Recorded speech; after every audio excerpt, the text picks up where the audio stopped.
मुकदमा मुंतकिल करने के हवाले से केस था, दलाइल हुए तकरीबन पौना घंटा, क्या कुछ कहते हैं आप, क्या होगा? जी बिल्कुल, आज एडीजे साहब के अगेंस्ट उन्हें चेंज करने की रिक्वेस्ट उन्होंने लगाई हुई थी। दोनों तरफ के दलाइल कंक्लूड हो गए हैं और फैसला परसों सुनाया जाएगा। तो उसमें क्या लग रहा है आपको कि जो दलाइल थे उससे क्या लग रहा है आपको कि मुकदमा मुंतकिल हो जाएगा? मेरे ख्याल से जज साहब जिब्रान नासिर साहब के दलाइल से मुतमईन नज़र आए थे। अब फैसला तो जो वो सुनाएंगे वो देखें वो परसों क्या फैसला सुनाते हैं। ठीक है। आज दूसरा केस भी लगा हुआ था जिसमें मुल्ज़मान के ऊपर चार्ज फ्रेम और उसके बाद नूर बीबी की बेल के ऊपर, तो उसमें भी डेट हुई है क्योंकि मुकदमा अब तक मुंतकिल नहीं हुआ, तो इसलिए फ़िलहाल वो मामला रोका हुआ है। जी, जब तक यहाँ का आर्डर नहीं आ जाता तब तक वो डेट ही होनी थी, तो वो डेट हुई है।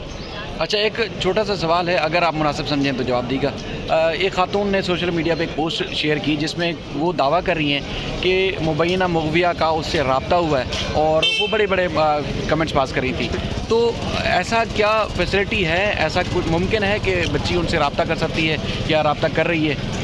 देखिए, ये बिल्कुल बहुत बड़ा झूठ उन्होंने बोला है, क्योंकि घर में ऐसी कोई डिवाइस ही नहीं बच्ची तक को दी गई और घर में कोई डिवाइस ही नहीं है जिससे बच्चा रब्ता कर सके। और वैसे भी वो जितनी मुतनफ़िर है उन लोगों से, तो मेरा ख्याल है वो रब्ता अगर उसके पास डिवाइस होगी तो वो नहीं करेगी। अच्छा, मैं भी ये मेरा तो अभी फर्स्ट फेज़ कंप्लीट हुआ है, अब पूरा केस अभी बाकी है और मैं केस क्यों वापस लूँगा? बच्ची का घर आना सिर्फ एक फ़ेज़ था, असल कंप्लीट तो ये तब होगा और पाकिस्तान की बच्चियाँ तो तब प्रोटेक्ट होंगी जब इस तरह के मुलज़मान को एक जो एज़ पर लॉ सज़ा है वो होगी। तो जब तक उन्हें पाकिस्तान के कानून के मुताबिक सज़ा नहीं होगी तो मैं तो इस मुकदमे को प्रोसीड करूँगा। तो मुकदमा वापस लेने के लिए कोई दबाव या कोई ऐसी कोशिश हो कि चलें बच्ची वापस आ गई, आप पीछे हट जाएँ, छोड़ दें? नहीं, मैं ना किसी दबाव में कभी आया हूँ ना होगा। मतलब डेफिनेटली। जी बिल्कुल। चले, थैंक यू।